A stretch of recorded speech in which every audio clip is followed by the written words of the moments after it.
All right, back on the show now is Dalton Rosta, who's going to be fighting Romero Cotton next on July the 22nd at Bellator 283. Dalton, how you doing? Good. How are you? I'm good, man. It's been a little while since your last fight. Another impressive victory. It's been about 6 months since that last win. What has life been like for you? I imagine you're just in the gym grinding.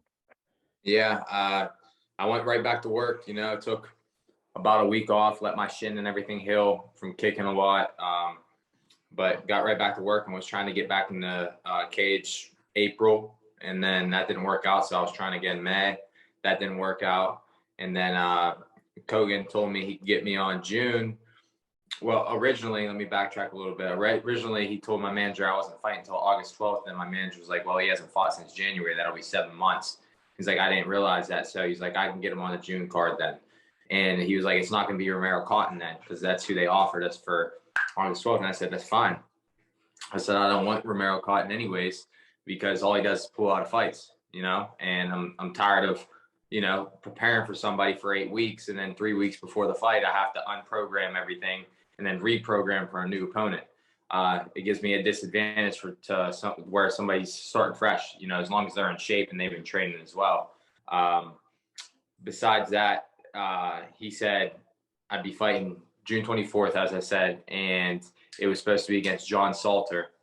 And John Salter ended up getting hurt, and then I was supposed to fight July 8th in Florida, but they changed the venue to July 22nd in Seattle, Tacoma. So now I'm fighting July 22nd against Romero Cotton. And, same, I prepared for him 3 times already, prepared the same way this time, just hoping he doesn't pull out. Does that give you anxiety knowing that, he's pulled out before? Do you feel kind of a little nervous leading up to this one? No, I'm not an anxious person. I don't get anxious. So, I'm just hoping for the best, expecting the worst. If history repeats itself, he's going to pull out. And so I'm expecting that to happen and expecting Bellator to get another replacement like they always do. But best case scenario, he makes it to the fight. You know what I mean? So that's what I'm hoping for. And as of now, that's what it's looking like.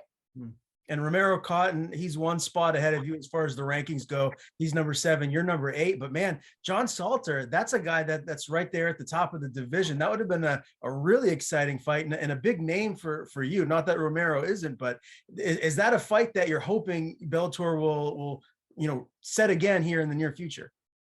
Yeah, hopefully after this fight, I go in there and I get a finish. A quick finish, submission or knockout, doesn't matter to me. I just want to get a finish and turn around, maybe 2 or 3 months after this fight, get a fight against John Salter. Then after that, another guy in the top 5.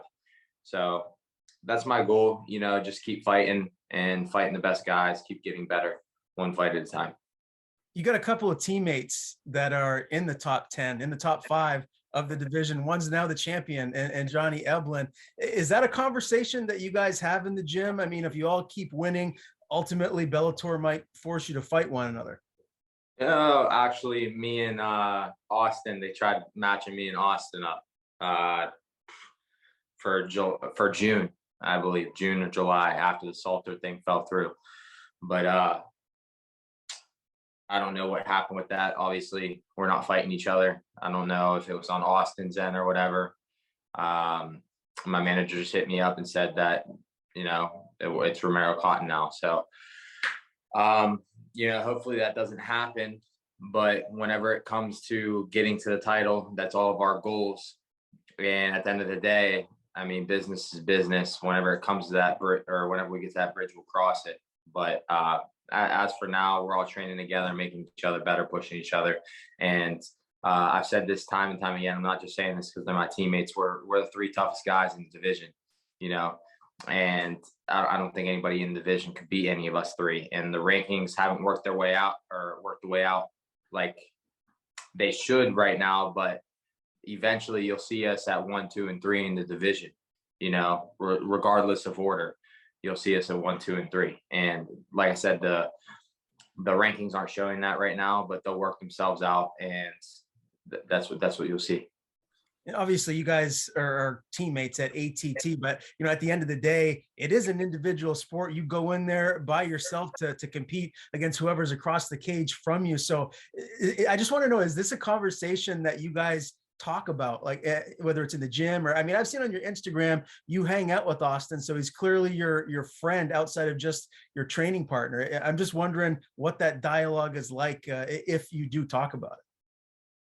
No, me and Austin have talked about it before. We're friends and training partners, so we don't want to fight each other, obviously. I mean, the only way I think we would fight each other is for a belt, unless Bellator somehow forced it. You know what I mean? So, I mean, we've had the conversation, and that's worst case scenario, last thing we'd want to do. And really haven't had the conversation with Johnny yet. And don't know if we really will. I mean, I think we both know it at the end of the day. You know what I mean? I don't think you need to have a conversation about it, but we're going to keep training together and keep getting better. You know what I mean? We push each other. With both of those guys, their styles are a little bit different, but when I go with both of them, they're both tough rounds, and we both push each other every single time we go with each other, whether it's wrestling, grappling, striking, just overall sparring. It doesn't matter. So at the end of the day, that's all I'm worried about. I'm worried about getting better every single day, becoming a better version of myself, and letting everything play out as it will. Obviously, Johnny Eblen way better than me. You're around him all the time in the training room. I got to be honest, I always thought he was a great fighter.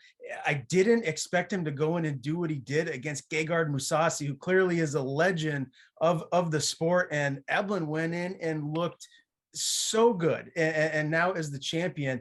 Did you guys all believe that this was going to be the end result before the fight started? Because there's just so much tape on Mousasi. How dynamic he is. Did you guys all just really believe that Eblen was eventually going to go in there and do what he did to him? Listen, I thought Austin was going to be able to, if you want me to be honest, beforehand.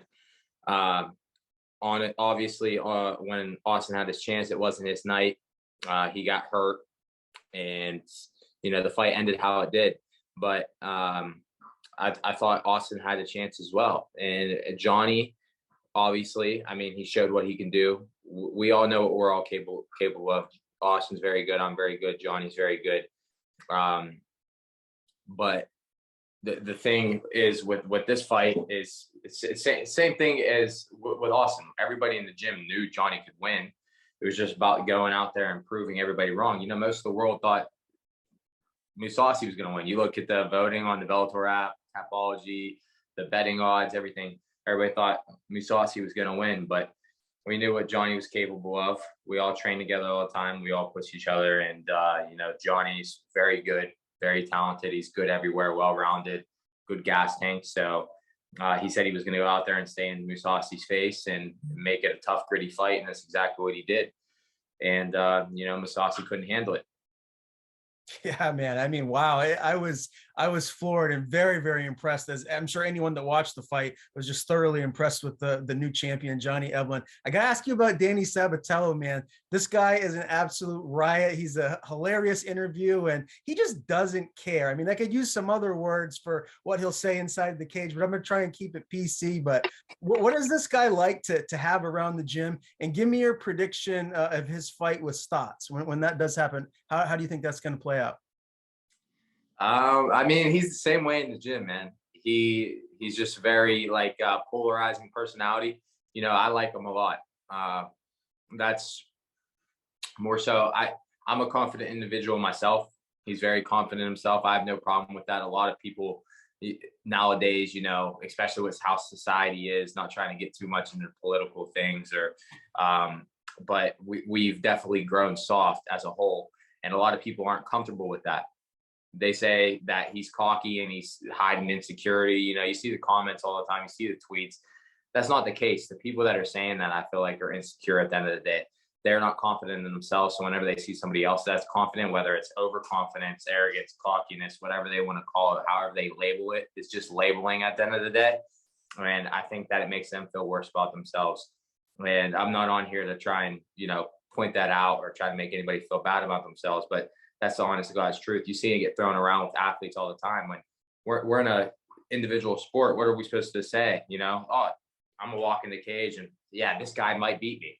You know, I'm hoping I win. No, we're not going in with that mentality. It's not just about how you train. You know, if you train as hard as you possibly can, you're going to be confident. If you have the skills and the talent to match it, you're going to be extremely confident. You know what I mean? And it's not just about the training and your skills and your talent. It's about going to that cage, believing that you're unbeatable. And it has to be like an actual belief. You can't just trick yourself. You know what I mean? And there's a lot of people that have mental problems whenever it comes to fighting, where they'll hit a mental block, or they don't feel confident in themselves, whether they're training hard or not. And a lot of the time you see those are the fighters people label as humble, but it's either they don't have the killer instinct or they don't have that switch that they can turn on come fight time, where they look across the cage where at the guys like, you're not beating me. You know, they don't have that. And at the end of the day, Danny does. And whether people find it exciting or not, he's going to go in there, do the same thing every single fight, do what he played his strengths. And I think in this fight coming up against Stotts, he's going to do the same thing. You know, Stotts is a good wrestler, Division II champ, but as much as people hate to hear this, Division II wrestling, Division I wrestling are not the same. You can be a multiple-time champ in Division II and not even be an All-American Division I. And it's the honest to God's truth. And I think what's going to happen is Stotts is going to give him a good fight, you know, for the first round or two, defending takedowns and stuff. But I think Stotts is sleeping on Danny's striking a little bit. So then he's going to start getting touched up. He's going to feel like it's a fluke, you know, and then next he's going to get frustrated, get taken down, rode out. And you're going to see much of what you saw the last fight against Higo and against Jarrell Lugo. Do you expect Danny to win the whole tournament? I do. I thought, I believe him and Kyoji were on opposite sides, but they're both my teammates. And same thing, not just saying this because they're my teammates, but I train with them. I see them train. I see how hard they work. They're both some of the hardest workers in the gym. I mean, Danny Sabatello, his pace, whenever he's training, whenever he's sparring, whenever he's drilling, everything, he's just balls to the wall all the time. You know, he's very, very hard worker. And nobody could take that away from him. And same thing with Kyoji. I thought they would both end up be facing each other in the finals once I heard that Danny was getting a shot, like to fight in for the final spot. And, you know, obviously it didn't go Kyoji's way. But now that Kyoji's out, I definitely think that Danny will be taking it all. Yeah, I can't wait to see what happens next in this tournament. The bantamweight division for Bellator really is just a bunch of studs, a lot of great fighters in that division. I want to switch gears for a second. I know you're a big basketball fan, just like myself, and I don't want to ask you about the MJ LeBron thing because we're on different sides of the spectrum, and I don't want you to hit me next time I see you at the Mohegan Sun. But I just want to ask you. I just want you to ask me. I want to ask you about the KD situation right now. You know, where do you feel like he's going to end up, and just what do you think of like all the drama between him and Kyrie, and just how much attention it's getting? Because again, I know you're a huge basketball junkie, just like myself.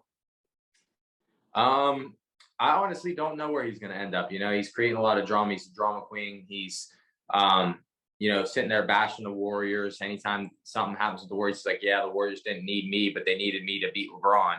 And saying all this other stuff. He's kind of like Kyrie in that sense. When Kyrie left, you know, went to the Celtics, he was talking a lot about LeBron James, you know, talking a lot of bad things about LeBron James. And now he wants to go back and play with LeBron James. You know, he wants to go back to the Lakers. You're seeing it all over the place. He wants to go back. And it's like one of those things where he didn't realize how good he had it until he didn't have it anymore. And I feel like with KD, it's a little bit of the same thing with the Warriors, him leaving the Warriors, but I think he truly feels that with another superstar like Kyrie, he can get it done. But obviously this year he didn't. He was injured for a lot of games. There's going to be a lot of speculation. There's going to be a lot of people saying, giving their opinions on both sides of it. But I just don't see Kevin Durant as an elite player. I mean, even when he had Russell Westbrook and James Harden at the same time, you know, three of the best players in the league, three of the top 10, and they didn't win anything. They were the first super team, if you want to be completely honest. People just didn't know it yet until they separated. And they all got their own roles and were able to play by themselves. They didn't win anything there. Now he's with Kyrie. He's not winning anything there. The only time he won was with the Warriors. So I just with both of them, Kyrie and Durant, I think they both need somebody to win a championship. You know what I mean? And I don't know where they're going to end up at the end of the day, but if they go together, it's going to be problems wherever they go. Well, I know there's a lot of things to happen still in the off season here, but right now, who do you feel like will be in the championship next year?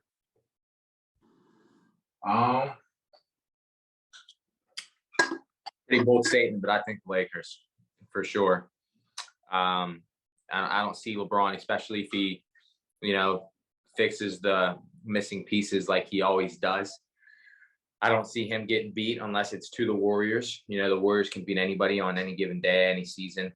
On the other side, I would say Celtics or Miami. I would say Miami this time. I think the Celtics pulled the upset. I think Miami should have won that. But I think it'll end up being the Miami Heat and the Lakers in the finals. And I think the Lakers will win it.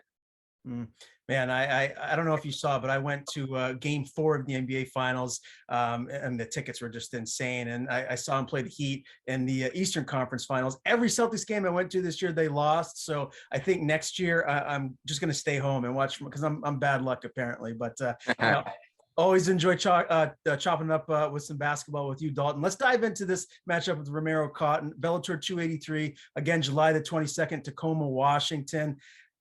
Obviously this is a guy who's very talented. 5 of his 6 wins are round 1 or 2 finishes. So, he's a tough fight. If he does make it to the fight, and I know you have your doubts, stylistically, like what are we going to see here? Like, how do you win this fight? How does it ultimately play out? Yeah, I say this every fight, but I can win this fight everywhere. And this is the honest God's truth. I've never meant it more than I do now. He's very green on his feet. He's athletic, but he's green. You can tell he's uncomfortable. He doesn't like being there. So I think with the difference in our striking, what that's going to cause is that uncomfortable feeling he's going to have on his feet. What it's going to cause is panic shots, desperation shots, and those are the ones I'm going to see coming. Those are the ones that are going to be easy to stuff. If I choose to wrestle with him, I can wrestle with him. My MMA wrestling is better than his. Yeah, he has the pedigree, he has the credentials, but one thing that a lot of people forget is I got injured my freshman year of college wrestling. We don't know. I don't want to be a shoulda, coulda, woulda type of guy, but I beat a lot of top level guys. I am very competitive with a lot of top level guys now in wrestling. We don't know what could have happened. So decoration wise and credential wise, he has better wrestling on paper, but I truly believe if we were to step on a wrestling mat, that I would beat him in a wrestling match too. I've seen him wrestle. He's nothing special. He's don't get me wrong. He's a great wrestler. I don't want to take that away from him, but he's not anything I've never seen that I haven't seen before. And MMA wrestling is also different than regular wrestling. And my MMA wrestling is better than his MMA wrestling. He's going to be trying hard for the takedown. I'm not going to make it seem like it's going to be an easy fight. Every fight's going to be a tough fight at this point in my career. But I truly think that his shots are going to be easy to see. He doesn't set them up well. And I'm going to stuff him. He's going to start panicking. You know what I mean? He's won all of his fights, 5 of his 6 fights by finish against low-class competition. You look at his record. His first fight was against a guy that's 0-0. Then his second fight was 1-1. Third fight was 2-2. Then it was 3-3, and then it was 7-3. And then this last one was 5-6, 5-6-1. And the guy hadn't fought in 13 years. Dude has not fought any competition. And whenever he gets in there with a tough fight, and he has some stiff competition and somebody that's going to actually put up a fight in the wrestling department, and it's going to make competitive in the wrestling department, and then the striking is just completely different levels, I think he's going to fold. I truly think he's going to fold. He's either going to fold or he's going to come trying harder, and then he's going to gas out, and I'm going to get the finish, whether it be submission or knockout. You know what I mean? I'm comfortable on my back if it goes there, and I'm comfortable getting up. If I want to get up, he's not holding me down. I promise that. I'm comfortable taking him down. If I want to take him down, I'll take him down, and I'm comfortable on our feet. I truly, truly, truly believe that I could beat him anywhere in this fight, and I think that's exactly what's going to happen. What round does it end? I think the first round. I need a finish, you know. And when I say I need a finish, I need this for myself. It's not something I'm putting pressure on for the crowd or for the promotion. I'm putting it. It's on me. It's for me. I need to prove something to myself. You know what I mean? My last fight, 3 fights, they've been decisions. You know, 2 of them I was, you know, trying to play with my gas tanks, trying to prove the doubters wrong about me not being able to get a distance, but there were still opportunities where I could have got the finish and I should have went for it. This last fight, missed opportunities, but I want to get back to finishing fights this fight, you know what I mean? And so I don't want to say I need the finish, but I really, really, really, really want it. You know what I mean? And when I really want something, it's hard to stop. It's hard for somebody to stop me from getting it. I can't wait to see you back in there, man. Again, July the 22nd. I can't get here soon enough. Bellator 283. Dalton Rosta is back in action against, of course, Romero Cotton. Always great talking to you, buddy. Before I let you go, I want to give you the floor. Please tell people where they can follow you on social media. And if you have anyone to thank, the floor is yours. You can follow me on Twitter and Instagram at Dalton Rosta. And I'd like to thank all my coaches and teammates at American Top Team. Also my sponsors, Arias Agencies, Armida Stone, Avid, David Allen, Lauren, LW Auto.